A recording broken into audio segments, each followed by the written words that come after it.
కాసేపు నీ శబ్దాన్ని పాటించి ప్రశాంతంగా దేవుని మాటలు వింటానికి ప్రయత్నం చేయండి. బైబిల్ గ్రంథంలో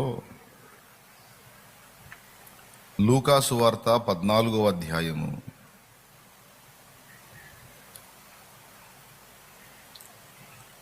లూకా సువార్త 14వ అధ్యాయము 25-26 వచనాలు కలిపే ఉంచాడు. ఒకసారి చూడండి, మీకు తెలుసా వచనం? మళ్ళీ ఒకసారి చూడండి. బహుజన సమూహములు ఆయనతో కూడా వెళ్ళుచున్నప్పుడు ఆయన వారి తట్టు తిరిగి, ఎవడైనను నా యొద్దకు వచ్చి తన తండ్రిని, తల్లిని, భార్యను, పిల్లలను, అన్నదమ్ములను, అక్క చెల్లెండ్లను, తన ప్రాణమును సహా ద్వేషింపుకుంటే వాడు నా శిష్యుడు కానేరడు. దేవునికి స్తోత్రం.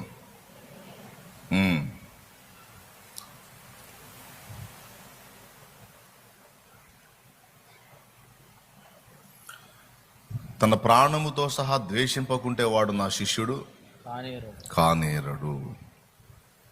చిన్న మాట ప్రార్థన చేసుకుందాం. ప్రేమ కలిగిన మా మహాపరిశుద్ధ తండ్రి, ఘనుడు ఒక దేవానికి స్తోత్రము.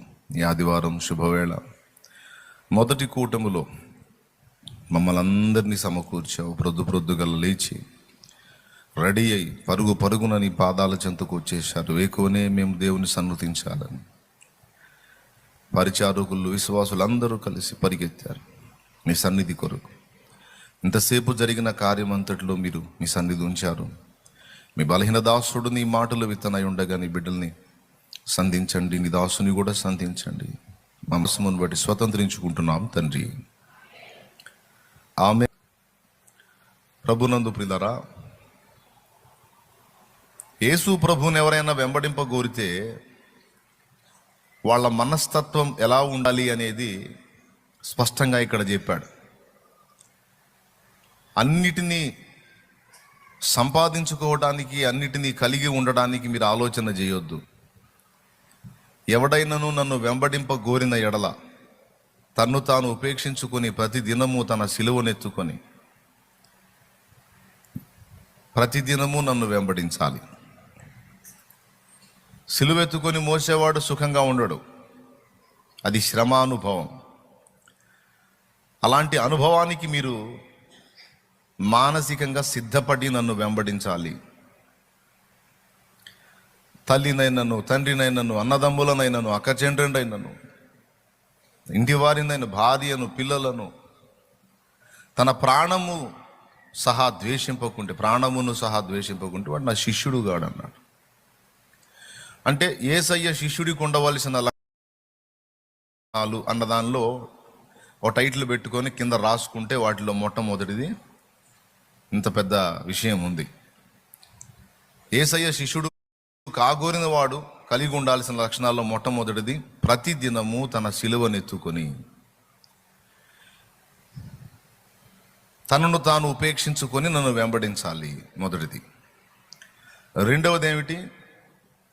తల్లినైనను, తండ్రినైనను, అన్నదమ్ములనైనను, భార్య పిల్లలనైనను, అక్కచెండ్రైనను తన ప్రాణముతో సహా ద్వేషించాలి. అలా ద్వేషించని వాడు నా శిష్యుడు కానేరుడని మొహమాటం లేకుండా చెప్పేశాడు. 2 అంటే ఈ అంశం మీద యేసయ్య శిష్యులకు ఉండాల్సిన లక్షణాలు. మీరు ఒకరి ఎడల ఒకరు ప్రేమ కలిగి ఉండుట వలన మీరు నా శిష్యులని లోకము గుర్తిస్తుంది అన్నాడు. ఇందువలన మీరు నా శిష్యులు అవుతారన్నాడు. యోహాను సువార్త ఒకసారి తీసుకోండి, 15వ అధ్యాయం.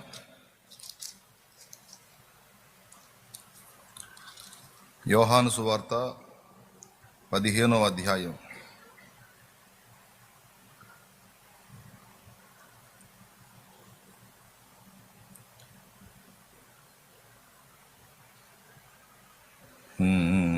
చూడండి, 8వ వచనం చదవండి. మీరు బహుగా ఫలించుట వలన నా తండ్రి మహిమపరచబడును, ఇందువలన మీరు నా శిష్యులగుదురు. మీరు బహుగా ఫలించుట వలన నా తండ్రి మహిమపరచబడతాడు. నా శిష్యుడికి ఉండే లక్షణం ఏంటంటే ఫలిస్తాడు, సత్క్రియలను ఫలిస్తాడు. సత్క్రియలో మొట్టమొదటిది ప్రేమ. ఆత్మ ఫలమేమనగా ప్రేమ, సంతోషము, సమాధానము, దీర్ఘశాంతము, దయాళుత్వము, ఆశా నిగ్రహము, విశ్వాసము, సాత్వికము, మంచితనము. ఎన్ని ఉన్నాయిగా? 9. వాటిలో మొట్టమొదటిది ఏమిటి? ప్రేమ. మీరు బహుగా ఫలించుట వలన, ఫలించాల్సిన వాటిల్లో మొట్టమొదటిది ప్రేమను ఫలించాలి. అలా ఫలించుట వలన నా తండ్రి మహిమపరచబడతాడు. నీలో దేవుని ప్రేమ లోకానికి వ్యక్తపరచబడినప్పుడు తద్వారా లోకము నా తండ్రిని ఘనపరుస్తుంది, నా తండ్రి మహిమపరచబడతాడు. ఇందువల్ల మీరు నా శిష్యులు అన్నాడు. సో శిష్యులకు ఉండాల్సిన లక్షణాల్లో మూడవది ప్రేమను ఫలించేవారుగా ఉండాలి. యేసయ్య శిష్యుల లక్షణాలు. అలాగే 4వది మత్తయి సువార్త 28వ అధ్యాయం 19వ వచనంలో, మీరు సర్వలోకమునకు వెళ్ళి చూడండి, సమస్త జనులను, కాబట్టి మీరు వెళ్ళి 19వ వచనం, సమస్త జనులను శిష్యులనుగా చేయుడి అని తండ్రి యొక్కయు కుమారుని యొక్కయు పరిశుద్ధాత్మ యొక్కయు నామములోనికి వారికి బాప్తిస్మం ఇచ్చుచు. ఎలా శిష్యుల్ని చేయాలి? అందులో మొట్టమొదటిది వారు మారు మనసు పొంది రక్షణ పొందాలి. తర్వాత గై కొనవలెనని నేను మీకు ఏ ఏ సంగతులు ఆజ్ఞాపించి తినో వాటిని అన్నిటినీ గై కొనవలెనని వారికి బోధించుడి. 4వ సంగతి, యేసయ్య వాక్యములను, యేసయ్య మాటలను గైకొను వాడు శిష్యుడవుతాడు. యేసు శిష్యుల లక్షణాలలో 4వది యేసు మాటను శిరసావహిస్తాడు. గురువు గారి మాటను శిష్యుడు తీసుకుంటాడు, బయటోడు తీసుకోడు.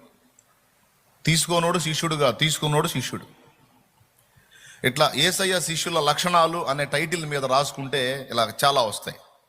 చాలా అంటే ఇన్ని రావులే, కొన్ని వస్తాయి. అట్లా మచ్చుతున్నలాగా ఒక 4 చెప్పా. మొట్టమొదటిది ఏమిటి?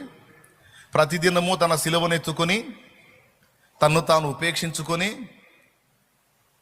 నన్ను వెంబడించాలి, యేసయ్యను వెంబడించాలి. అందులో ఏం చెప్పాడు? తనను తాను ఉపేక్షించుకొని అంటే తనను తాను తృణీకరించుకొని, తనను తాను లక్ష్య పెట్టక ప్రభువుని వెంబడించాలి. అది కూడా ఒట్టిగా కాదు, సిలువ అంటే శ్రమానుభవమును ఇష్టపడాలి. చాలామంది యేసు ప్రభు దగ్గరికి వచ్చినప్పుడు శ్రమలో నుండి బయటపడి సుఖానుభవంలోనికి ప్రవేశిద్దాం, ఏదో యేసయ్య పుణ్యానని ఆశపడి వస్తారు. తప్పులేదు. శ్రమలు తప్పించుట ఆయనకు తెలుసు, శ్రమలు తెప్పించుట కూడా ఆయనకు తెలుసు. 2 తెలుసు. నీకు అక్కరలేనప్పుడు శ్రమను తప్పిస్తాడు, నీకు అవసరమైనప్పుడు శ్రమను తెప్పిస్తాడు. ఇది రాసుకో, అవసరం. అది నీకైనా నాకైనా. ఇది బహుభారంగా ఉంది నా బిడ్డ మీద, ఇది అక్కరలేదు, దీనిలో పొందాల్సిన అనుభవం నా బిడ్డ పొందింది అనుకుంటే ఆ శ్రమను తీసేస్తాడు. ఆ కొద్దిగా వెయిట్ ఉండాలి, లేకపోతే ఈ పశువు కొంచెం మాట వింటలేదంటే కొంచెం కాడిమాను ఎద్దు మీద మోపినట్టు మోపుతాడు. 2 ఉంటాయి. అయితే బరువు వేసినా మన మేలుకే, బరువు తీసినా మన మేలుకే. ఏది చేసినా మన మేలుకే. దేవునికి స్తోత్రం. కాబట్టి శ్రమానుభవమును ప్రేమించి నేను యేసుని సేవిస్తున్నాను అని ఎవరు చెప్పజాలరు. అందరూ కూడా సుఖానుభవం ప్రేమించే ప్రభువుని సేవిస్తారు. కానీ వాస్తవం ఏంటో తెలుసా? శ్రమానుభవమును ప్రేమించే మనసు నువ్వు కలిగి ఉండాలన్నాడు. ఇది నచ్చదు మనకి. శ్రమలు పోయే మాట చెప్పు సారు, ఆల్రెడీ గుల్లగుల్ల అయిపోయి ఉన్నాం మేము. మళ్ళా నువ్వు వచ్చి శ్రమని ప్రేమించాలంటే ఇక మా ఓపిక లేదు అంటారు. దేవుని వాక్యం ఏమంటుందంటే, అట్లాంటి మనస్సు నువ్వు కలిగి ఉంటేనే నన్ను నువ్వు వెంబడించగలవు, నా శిష్యుడు కాగలవు అని ఆ కింద వచనంలో అంటాడు. మీరు స్టార్టింగ్లో చదివిన వచనం కింది వచనంలో అంటాడు, ఎవడైనాను ఒక గోపురాన్ని కట్టించాలనుకుంటే దానికి అవసరమయ్యే తగులుబడి ఏదైతే ఉందో దానికి తగినంత తన దగ్గర ఉందా లేదా అని ముందు చూచుకొనడా, లెక్క చూసుకుంటాడు. తగినంత లేకపోతే పని మొదలు పెట్టాడు. ఒకవేళ కొంచెమే కలిగి ఉండి పని మొదలు పెడితే మధ్యలో ఆపుకోవాల్సి వచ్చింది కదా అని ఎగ్జాంపుల్ కూడా చెప్పాడు. బాయ్, మీరు నన్ను వెంబడించాలంటే మీ మనస్తత్వం ఎలా ఉండాలి, అట్లయితేనే మీరు నా శిష్యులు. అన్ని పొందేద్దాం, అన్ని భోగాలు అనుభవించేద్దాం, ఇక చాలా బాధల్లో ఉన్నాం, విడుదల వచ్చేస్తుంది, ఇక పూర్తిగా సుఖపడదాం అనే ఆలోచన మాత్రం కలిగి ఉండొద్దు. భోగాలలో ముంచి లేపడానికి నేను రాలేదు మిమ్మల్ని. ఒక శిల్పి శిలను చెక్కినట్టు చెక్కి ఒక చక్కని శిల్పంగా మీ వ్యక్తిత్వాన్ని రూపుదిద్దడానికి నేను వచ్చాను. ఆ పని నేను మీ మీద జరిగించేంత వరకు మీకు దెబ్బలు పడతానే ఉంటాయి, శ్రమానుభవం తగులుతానే ఉంటుంది. దానికి మీరు సిద్ధమేనా? అట్లయితే నన్ను వెంబడించండి, లేకపోతే సర్దుకోండి అంటాడు. ఏమయ్య అంత డైరెక్ట్గా చెబుతున్నావు, ఒకసాట్లు ఉంటాయని, శ్రమానుభవం ఉంటుందని. యేసుప్రభు చాలా బాధల్లో ఉండి ఏడుకొస్తే మళ్ళీ ఏడు కూడా శ్రమానుభవం అంటున్నావు ఏంటి ప్రభు?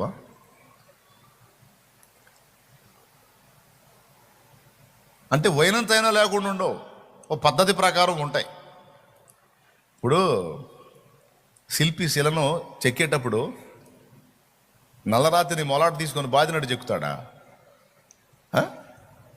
అట్ట బాధ్యత శిల ఉంటుందా? శిల్పం అయిద్దా? లేకపోతే ఏమైద్ది? 2 ముక్కలు అయిద్ది, లేకపోతే 4 చెక్కలు అయిద్ది. లోకంలో ఉన్నప్పుడు మనం ఎట్లా పడితే అట్లా కొట్టబడ్డాం, అర్థమైందా? ఇప్పుడు ఆయన చేతిలోకి వచ్చాం కాబట్టి కోటింగ్ ఒక పద్ధతి ప్రకారం ఉంటుందని చెబుతున్నాను. దేవునికి స్తోత్రం కలుగును కదా, మీకైనా నాకైనా. శుభమా అంట పొద్దున్నే వాక్యం మొదలుపెట్టి కోటింగ్ గురించి చెప్తాడు ఏందిరన్న ఆయన అనుకోవద్దు, చెప్తా కొన్ని విషయాలు ఉన్నాయి.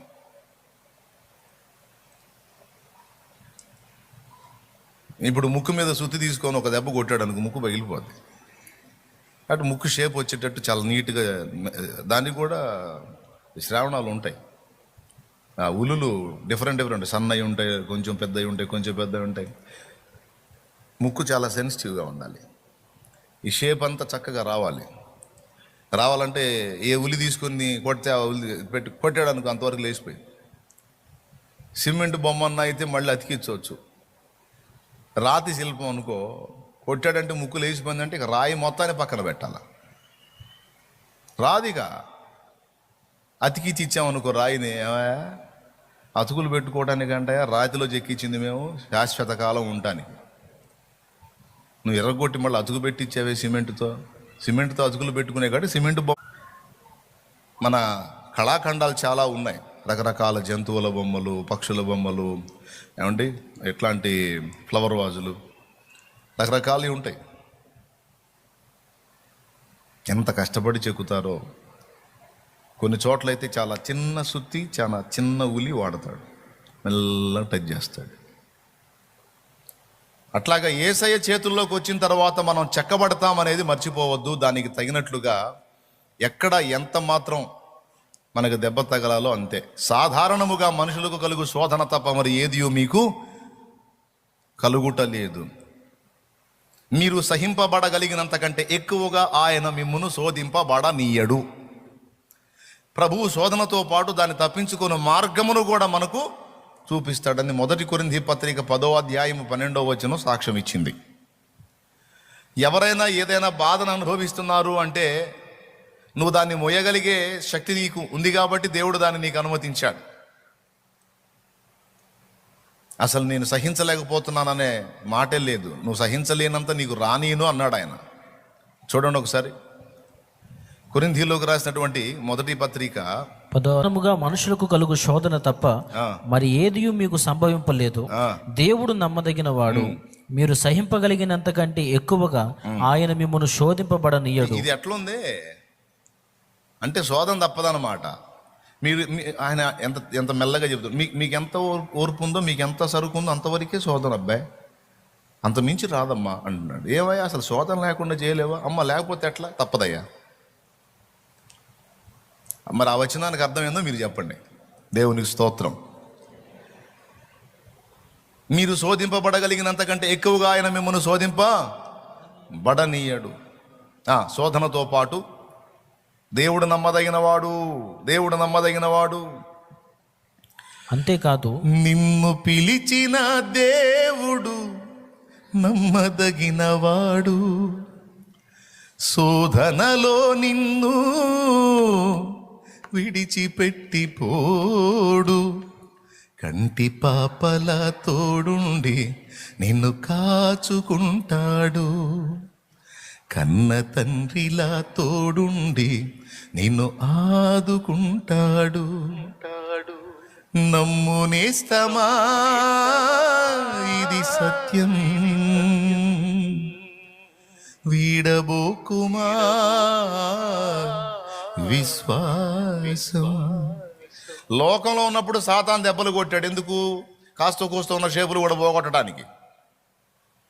ఎట్లా నువ్వు పరిగెత్తుకుంటూ వచ్చి ఏసై రెక్కల కిందకి జ్వరబడ్డ తర్వాత ఏసై చేతబట్టి ఒక శిల్పి శిలను చెక్కినట్టు చెక్కుతున్నాడు. నిన్ను ఒక శిల్పంగా మార్చడానికి, నీకు విలువలు తీసుకొని రావడానికే. అంతే. అదైతే తప్పదంట. మీరు సహింపగలిగినంత కంటే ఎక్కువగా ఆయన మిమ్మల్ని శోధింపబడనీయడు అంటే శోధన ఏమని కన్ఫర్మ్. మీ ఫేస్ రీడింగ్లు ఎట్టున్నాయి అంటే ఆల్రెడీ మేము అందులోనే ఉన్నాం వాళ్ళు చెప్పయ్యో అన్నట్టు ఉన్నాయి. మాకేదో కొత్తగా చూస్తున్నాం, ఆల్రెడీ మేము అందులోనే ఉన్నాం బాబా. Thank you. అలా సిద్ధపడ్డోళ్ళే యేసులో నిలవగలుగుతారు. ఆ సిద్ధపాటు లేని వాళ్ళు యేసయ్య దగ్గర ఉండరు. చాలా స్పష్టంగా చెప్పాడు. నన్ను వెంబడించాలంటే కొన్ని తీర్మానాలు ఉన్నాయి, కొన్ని లెక్కలు చూసుకోవాలి. అది చూసుకొని నా దగ్గరికి రండి అంట. ఇది వాస్తవం, పచ్చి నిజం. అన్నిట్లో ప్రప్రథమంగా ఏమంటాడంటే, ప్రాణముతో సహా ద్వేషించేటువంటి మనస్సును ఏర్పరచుకోవాలి. కొంతమందిని చూశాను నేను, వాళ్ళకి అన్ని పరిస్థితులు బాగుంటేనే ప్రభువుని వెంబడిస్తారు. దేవుడు వారిని చెక్కడ పనిలోకి తీసుకొని ఏదన్నా కొద్దిగా కోటింగ్ మొదలు పెడితే అడ్రస్ ఉండరు ఇక. కానీ మీలో కొంతమంది అలా లేరు, మీలో చాలామంది అలా లేరు. మీలో మొండి ఘటాలు ఉన్నారు. బాధలు కొత్త కాదు, సమస్యలు కొత్త కాదు, శ్రమలు కొత్త కాదు, ఇబ్బందులు కొత్త కాదు, లేమి కొత్త కాదు, అన్నీ అనుభవించాం. బలహీనతలు, రోగాలు, సమస్యలు కొత్త కాదు ప్రభువా.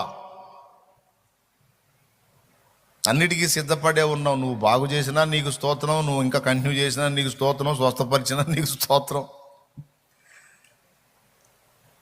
నీ చేతికి అప్పగించుకున్నాను నాయన, నీ సారె మీద మట్టి ముద్దలాగా నీ చేతికి అప్పగించుకున్నా. నీవు అనుకున్న రూపులో నీకు నన్ను రూపించు ప్రభువా, నీకు స్తోత్రం అని అప్పగించుకున్న వాళ్ళు ఉన్నారు మీలో.